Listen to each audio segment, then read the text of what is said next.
Hola, ¿qué tal? Bienvenidas, bienvenidos a esta sesión número 8. Esta es nuestra última sesión de esta materia de técnicas y estrategias de la entrevista. Vamos a ir hacia la última parte donde hablaremos acerca de ya la integración de los datos, ¿no? Que es este último tema que tenemos en esta asignatura. Y vamos a estar hablando del tema anterior, un breve resumen solamente al respecto, y es que hablábamos acerca de cómo es llevar a cabo la redacción de los datos de la entrevista. El hecho de hacer la redacción de los datos de la entrevista implica que toda entrevista que se haga, sin importar si es clínica, educativa, social, organizacional, sin importar el ámbito, debe tener un registro. Y es que las entrevistas han de ser registradas de una forma u otra para entonces después poder interpretar los datos obtenidos y evitar el olvido de aspectos relevantes a efecto de, pues, evitar distorsiones, ¿no? Y bueno, pues todos los entrevistadores usualmente toman notas mentales del proceso de entrevista. Sin embargo, las tareas fundamentales se trata de mejorar también la propia destreza del entrevistador, aprender a escuchar y registrar cuál es el mensaje implícito y no solo el explícito, así como de observar el comportamiento, las reacciones de la persona que es entrevistada, así como las propias reacciones del entrevistador. Hablábamos de que la elección de un método de registro o cualquier otra función del tipo de estar en función del tipo de entrevista y de las predilecciones del entrevistador, ¿no? Se deben conocer cuáles son las ventajas, los inconvenientes y los efectos de cada tipo de registro de información. Y es que la formulación de los casos por escrito siempre va a mejorar sustancialmente el éxito de la entrevista y es preferible atesorar toda la información en un documento a tenerla pues a merced de la memoria o de la subjetividad de la persona que está haciendo esta entrevista. Y bueno, pues para esto el entrevistador debe adoptar medidas técnicas y legales oportunas a modo de conservar en todo momento la confidencialidad de la información registrada durante la entrevista. Y para ello se tiene que generar algo que se llama informe final de la entrevista. El informe final de la entrevista es un documento que va a integrar los datos más relevantes de todo el proceso de entrevista. Ahí vamos a identificar el análisis de la información, las conclusiones y las recomendaciones que sirvan al objetivo que dio origen a la necesidad de la entrevista, porque por algo se está llevando a cabo esta entrevista. Y el objetivo de este informe es integrar la información que se encontró. Y les decía en la sesión pasada que hay que cuidar ciertos aspectos, ¿no? Como la psicodinamia de la entrevista, que es parte del informe, es decir, aquellas motivaciones o impulsos que se deben considerar como parte de la expresión inconsciente de nuestro entrevistado. También se debe considerar la psicogénesis, que este término les decía que se refiere al origen de los síntomas del examinado y este reporte debe aterrizar la información que se obtuvo de las entrevistas, también de las pruebas psicométricas si es que se aplicaron, para explicar entonces cómo se originaron las conductas actuales, ¿no? Que es la psicodinamia.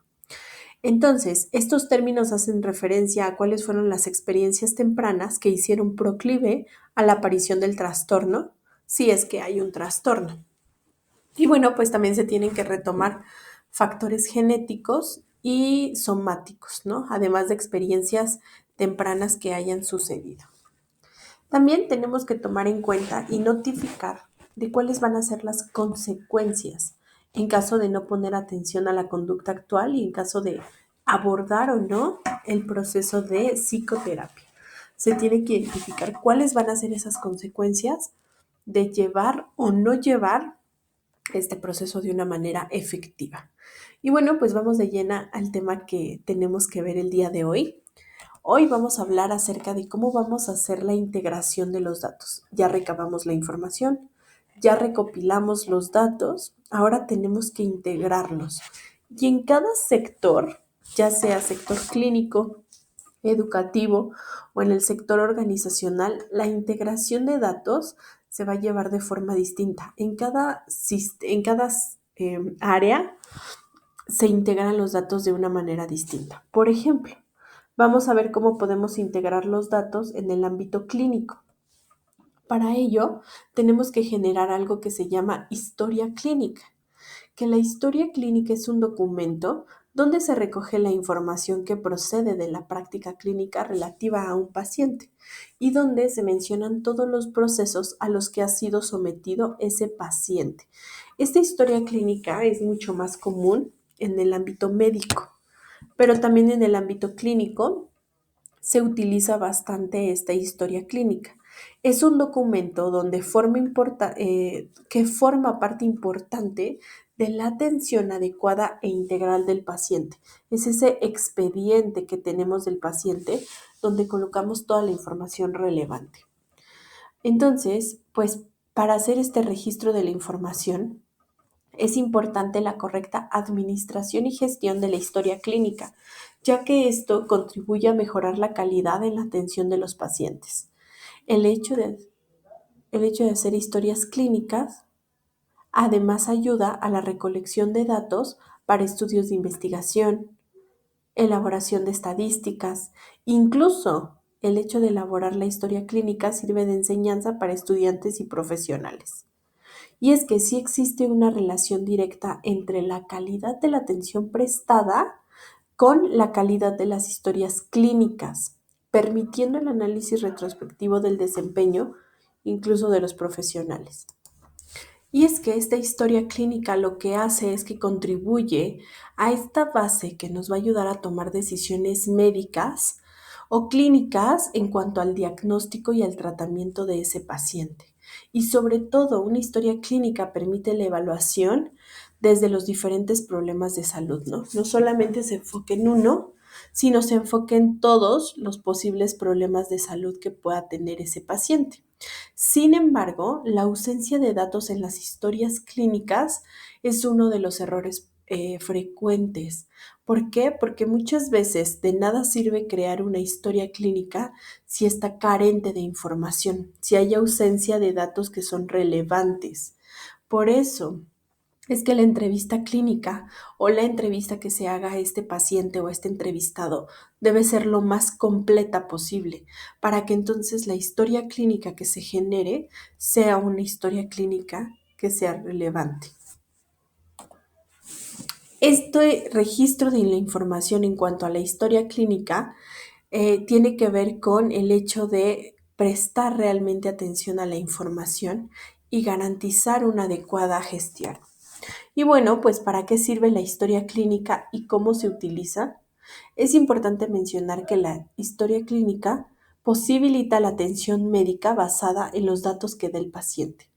Una de las formas más adecuadas de llevar a cabo un tratamiento es teniendo toda la información y tener toda la información la podemos obtener a través de la historia clínica. También nos permite realizar una adecuada atención médica entre profesionales de distintas áreas de la salud, ¿no? Porque puede ser la psicología, pero también la psiquiatría. Entonces, la historia clínica nos sirve para que también el otro profesional conozca toda la información relevante de nuestro paciente. La historia clínica aporta información para un correcto diagnóstico, que este diagnóstico esté basado en los antecedentes del paciente y en su situación de salud actual. También la historia clínica permite decidir cuál es el tratamiento más adecuado para el paciente. Se convierte en la herramienta de control para ver la evolución de ese paciente porque vamos a poder identificar cómo estaba al inicio del tratamiento y cómo termina el tratamiento, ¿no? ¿Cuál es la forma en cómo se siente al final del tratamiento? Y es que el uso intensivo que se hace de este documento y los requerimientos en materia de seguridad y privacidad exige que se utilicen ya al día de hoy medios digitales para la consulta, edición y almacenamiento de esta historia clínica. Si bien todavía es común que la historia clínica esté de manera física, también es importante que esta historia clínica se tenga de una manera digital. ¿Para qué? Para que esa información en otro momento se pueda consultar, editar o almacenar y que este proceso sea mucho más eficaz, ¿no? Sea mucho más rápido. Y en consecuencia de esto, pues vemos que sí hay beneficios de utilizar la historia clínica de una manera digital, haciendo de la historia clínica física o en papel cada vez menos utilizada, ¿no? Ya la mayoría de los psicólogos tienen la historia clínica, por ejemplo, de una manera digital, o los médicos ya lo tienen de una manera digital porque es una forma de control mucho más sencilla, incluso cuando tenemos demasiados pacientes. Y bueno, pues, ¿cómo es la historia clínica en el ámbito de la salud? Y es que en el área de la salud mental cobra gran importancia la información que es obtenida a través de la entrevista clínica. A través de esta entrevista clínica, un psicólogo o un psiquiatra puede analizar de forma más específica todos los aspectos psicológicos y sociales que están asociados a las dolencias del paciente, lo que permite incluir en la historia clínica referencias de la personalidad, del entorno familiar y social del paciente, siempre que estos datos pues sean relevantes para el cuidado médico. También la historia clínica nos permite explorar el estado mental del paciente y observar su comportamiento no verbal. Valorar también cuál es la gravedad de su trastorno en función de cómo influye este trastorno en su vida cotidiana, ¿no? Si le permite llevar a cabo su vida cotidiana o lo limita. También sienta las bases de la relación médico-paciente, ya que este es un aspecto fundamental en el posterior proceso terapéutico, es decir, esta alianza terapéutica entre el médico y el paciente. Y bueno, pues para el hecho de tener una historia clínica nos permite elaborar un diagnóstico, proponer un tratamiento terapéutico y sobre todo establecer un pronóstico de la dolencia del paciente, ¿no? Hacerle estas sugerencias de lo que puede lograr o no con el tratamiento. ¿Y qué apartados debe contener esta historia clínica? Pues bueno, es importante que tenga la anamnesis general y psiquiátrica o psicológica, toda la información acerca del origen de ese paciente, la exploración que se haya hecho, si es que se aplicaron pruebas complementarias, cuál es la orientación diagnóstica y terapéutica que se sugiere y el pronóstico. Y es que la anamnesis es la clave de este proceso de evaluación. Realmente se tiene que hacer una adecuada indagación acerca de este paciente, ¿no? Para que entonces la historia clínica sea lo más completa posible. Y ahora vamos a pasar a otro tipo de integración de datos. Ya vimos que la historia clínica en el ámbito clínico, psicológico, terapéutico, es una herramienta que nos permite integrar los datos del paciente, ¿no? Como compilarlos, recabar estos datos y presentarlo. Pero también tenemos algo que se llama reporte de habilidades. Esto en el ámbito organizacional es muy utilizado y también es una forma de integrar datos, reunir datos. Y es que, ¿qué es un reporte de habilidades? Pues bueno, es un documento que se utiliza para poder evaluar y resumir cuáles son las capacidades y competencias de una persona en un contexto específico, ¿no? Como puede llegar a ser en el ámbito educativo o en el ámbito profesional. Este tipo de reporte lo que hace es que es una lista detallada de cuáles son las habilidades técnicas, sociales y personales, así como ejemplos de cómo se han aplicado dichas habilidades en situaciones reales. Y esta puede ofrecer recomendaciones para el desarrollo de habilidades y cuáles son las áreas de mejora de esa persona que se le aplicó este reporte de habilidades, ¿no? O a quien se le evaluaron más bien sus habilidades. Y es que los reportes de habilidades son herramientas valiosas en el proceso de selección, desarrollo profesional y autoevaluación, ya que proporcionan una visión clara de las fortalezas y oportunidades de crecimiento de los colaboradores. También tenemos lo que son reportes de habilidades individuales, ¿no? Que estos contienen información sobre cada persona, cada colaborador, describen las definiciones de cada habilidad, qué significa cada habilidad para que sepan hacia dónde lo van a llevar, describe los niveles de desarrollo de cada habilidad y proporciona información sobre cómo deben desarrollar esa habilidad que se está esperando, ¿no?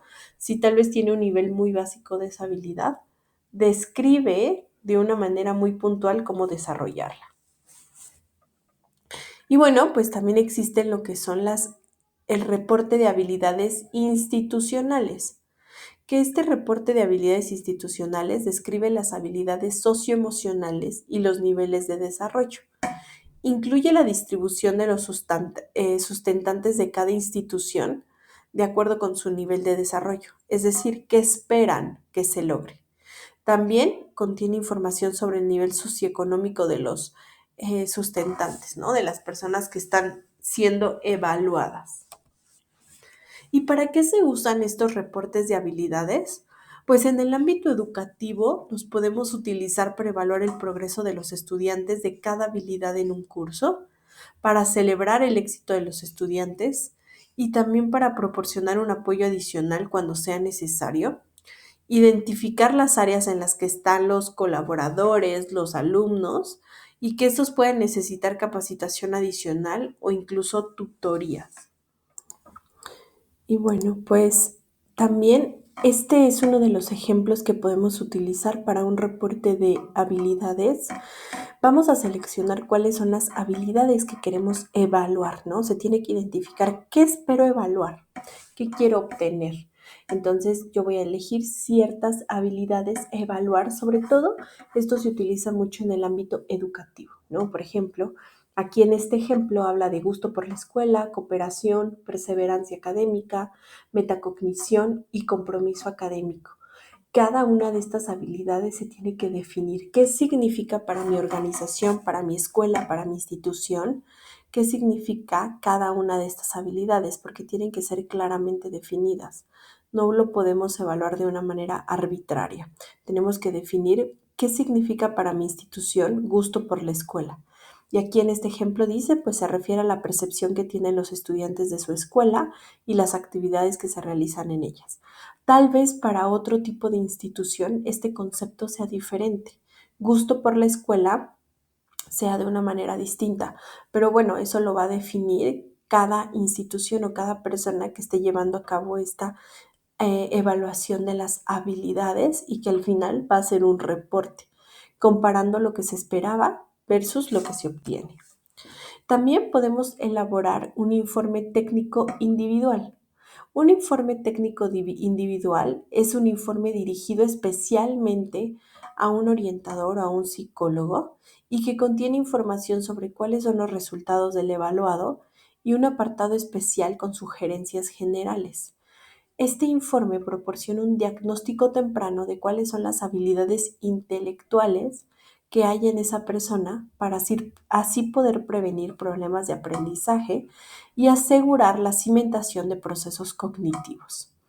Este informe también se puede compartir con padres de familia con una debida explicación e interpretación, ¿no? Siempre es importante que se utilicen palabras acorde a la persona a quien nos estamos refiriendo. Y bueno, entre las sugerencias para hacer este informe técnico individual es que se debe crear un apartado que se añadan explicaciones de cada habilidad para que puedan incorporarse actividades, juegos o juguetes acorde a las sugerencias presentadas desde casa, al igual que en el consultorio del psicólogo, ¿no? Es decir, se tiene que añadir acciones adicionales a incorporar. Y bueno, pues dentro de este informe de habilidades se basa en este algoritmo que proporciona datos que van a ser confiables y relevantes. Se pueden consultar los datos y planificar cómo mejorar las habilidades para obtener un trabajo adecuado. Este informe de habilidades sirve para que las personas nos digan o bueno, podamos identificar cómo están las habilidades de cada colaborador. Y también podemos llevar a cabo algo que se llama reporte de contratación. Y es que básicamente este reporte de contratación es un documento que registra la información de los colaboradores que son contratados por una empresa. Este puede ser un reporte de las nuevas contrataciones o bien un informe del proceso de reclutamiento y selección de personal. Esto cuando estamos en el ámbito organizacional. ¿Qué es un informe de reclutamiento y selección de personal? Pues bueno, este es un informe final de todo el proceso de reclutamiento y selección. Y es que en sus páginas aparecen valoraciones que se hicieron a los candidatos, detalles de las entrevistas, las observaciones y las recomendaciones. Cualquier información relevante que ocurrió durante la entrevista debe colocarse, ya que esta va a aumentar la comprensión de todo el procedimiento o por qué se decidió por esa persona. Y es que este informe debe transmitir la información básica de cada candidato, evaluar sus competencias, sus habilidades, sus aptitudes y su experiencia, así como poder facilitar la elección del perfil que va a ser más adecuado para la nueva vacante, porque a través de este proceso pues vamos a identificar quiénes son los mejores candidatos.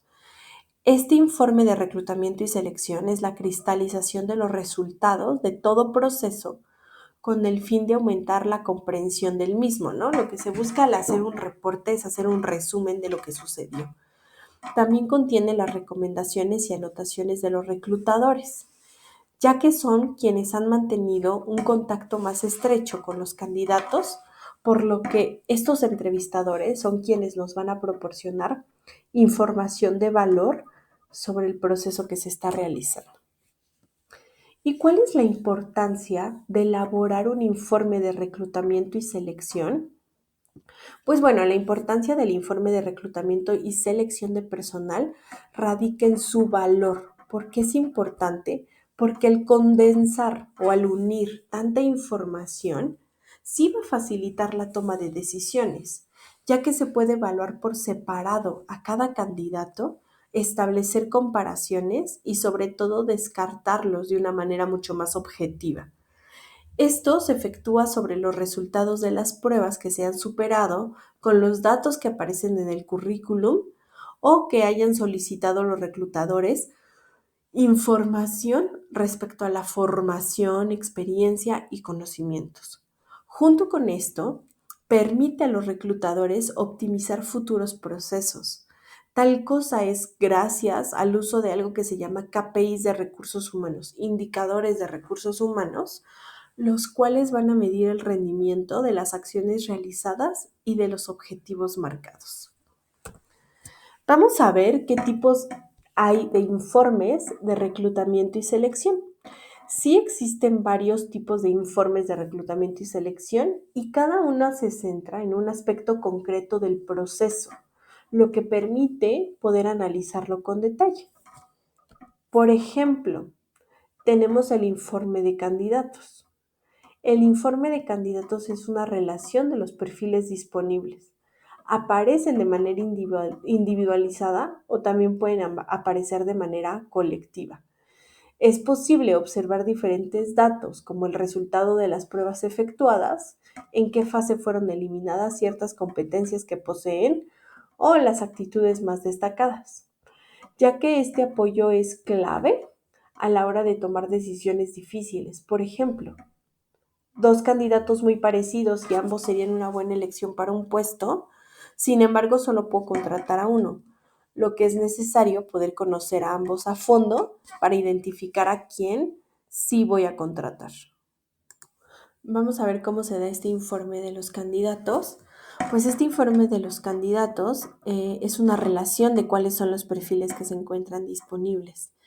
Como les decía, pueden aparecer de manera individualizada o de manera colectiva, y es posible observar diferentes datos como el resultado de las pruebas efectuadas, en qué fase fueron eliminados ciertos candidatos, qué competencias poseen esos candidatos y cuáles son sus aptitudes más destacadas. Esto es un apoyo clave a la hora de tomar decisiones difíciles. Por ejemplo, ¿no? Si tenemos estos dos candidatos muy parecidos, pues bueno, gracias a este informe de candidatos podemos identificar quién puede ser la mejor opción. También tenemos algo que se llama informe de selección por competencias. El informe de selección por competencias lo que hace es que aporta información crucial, ya que sin esta información la empresa perdería poco a poco su competitividad, ya que se reduce la capacidad de adaptación del mercado. Además, cada puesto de trabajo necesita unas u otras competencias, por lo que se debe tener en cuenta a la hora de seleccionar el personal. Si el proceso de reclutamiento se va a enfocar en las competencias, es importante llevar a cabo un informe, donde este informe permite observar cuáles son las áreas más abundantes, si se ha conseguido lo más importante para el puesto o función de por qué los candidatos se despiertan con mayor interés en ciertas vacantes, ¿no? Entonces, así se ve como un reporte que puede ser de la selección por competencias, donde se muestran las competencias de cada uno, cuáles son sus áreas fuertes y cuáles son sus áreas más débiles. Y bueno, también tenemos algo que se llama informe de rendimiento de fuentes de reclutamiento. Y es que durante un proceso se utilizan todo tipo de fuentes de reclutamiento. Si se usan cientos de fuentes, es necesario determinar cuáles son mejor y cuáles no son funcionales. Así en un futuro se podrá optimizar este procedimiento, ya que no solo ganaremos utilidad y agilidad, sino que se van a reducir costos y probabilidades de encontrar a candidatos que son inadecuados, ¿no? Entonces, aquí podemos identificar las diferentes fuentes de reclutamiento y cuáles son mejores para nuestra organización. También tenemos algo que se llama informe de candidatos finalistas. Los candidatos finalistas son aquellos que han superado todas las pruebas y que poseen un perfil muy ajustado a lo que se espera del puesto. El informe contiene toda la información relevante sobre los postulantes, ya sea que sus resultados sean scorecards, es decir, puntajes, o las aptitudes que los definan van a hacer que obtenga un puntaje. Los reclutadores encontrarán al de mayor talento y a ese es el que van a contratar. Y bueno, pues también arroja una luz verde sobre las fortalezas y debilidades del candidato compromiso, compartiéndolo, pues como en esta parte durante la entrevista, también explicándole cuestiones en cuanto a sueldo, observaciones, y todo esto se concentra en el informe de candidatos finalistas. ¿Cómo tenemos que hacer un informe de reclutamiento y selección? Pues bueno, para poder llevar a cabo este informe, primero tenemos que recopilar la información. El informe necesita ser alimentado de datos, los cuales se han generado durarán durante todo el proceso. A la hora de procesar la información, un software de recursos humanos sería la mejor herramienta porque actúa de una manera automatizada y esto agiliza mucho todo el proceso. Entonces, esto va a ayudar mucho a agilizar el proceso. También los criterios para el puesto se tienen que definir. Los criterios para cubrir el puesto tienen que ser claros. Cada uno requiere una serie de competencias profesionales y habilidades que deben poseer los candidatos. Por tanto, definir los requisitos y encontrar el perfil más adecuado, se tiene que simplificar este proceso. Uso de los términos adecuados y claridad en la redacción. La redacción de un informe de reclutamiento y selección de personal tiene que ser impecable. De no ser así, una buena parte de la información se puede malinterpretar, lo que resta de la efectividad del documento, y es recomendable ir al grano, a utilizar terminología precisa y expresarse con claridad. Vamos a ver que también uno de los puntos importantes es hacer un informe de reclutamiento y selección.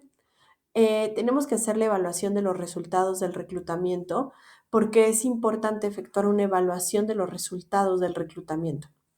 Esto permite conocer los problemas y éxitos del proceso, ya que forma parte de la optimización al tiempo que limita la subjetividad del reclutador, ¿no? Tiene que ser sumamente objetivo. Así se podrán tomar las medidas oportunas para que la empresa siempre encuentre el talento que necesite y cuente con información pura y objetiva durante todo el proceso. Es importante también establecer criterios de evaluación que sean sólidos, un método de evaluador que sea efectivo y bueno, pues para mejorar los resultados se puede contratar un software de reclutamiento y selección que permite conocer la evolución de cada proceso, cada fase y cada detalle. Y así es como se ve un informe con toda la información, con todo lo que van respondiendo, con todo lo que se les va encargando y bueno, pues también poder obtener su calificación. Y por último, con respecto a este tema de integración de datos de la entrevista, es importante señalar que la recopilación de información obtenida durante estas entrevistas para mí es crucial para construir un perfil completo y un proceso de cada persona. Entonces, esa integración, pues la voy a llevar, pero desde una visión más clara, que los aspirantes, las experiencias e incluso los socios vean cómo estás trabajando. Es recomendable ya utilizar herramientas digitales que faciliten a la organización el análisis de los datos, permitiendo una adecuada comparación de los datos y un enfoque estructurado de la recopilación de candidatos nos puede ayudar o entorpecer el proceso, ¿no? Por eso es que tenemos que llevarlo de manera adecuada para que pueda ser un proceso que se genere de manera óptima. Y pues bueno, no importa el ámbito clínico, educativo, organizacional, la recopilación de los datos es fundamental, la recolección de dichos datos y la integración en algo que se llama reporte final de la entrevista. Pues les deseo mucho éxito, gracias por quedarse hasta el final de esta sesión, gracias por su tiempo y su puntualidad y espero vernos pronto, que tengan una excelente semana.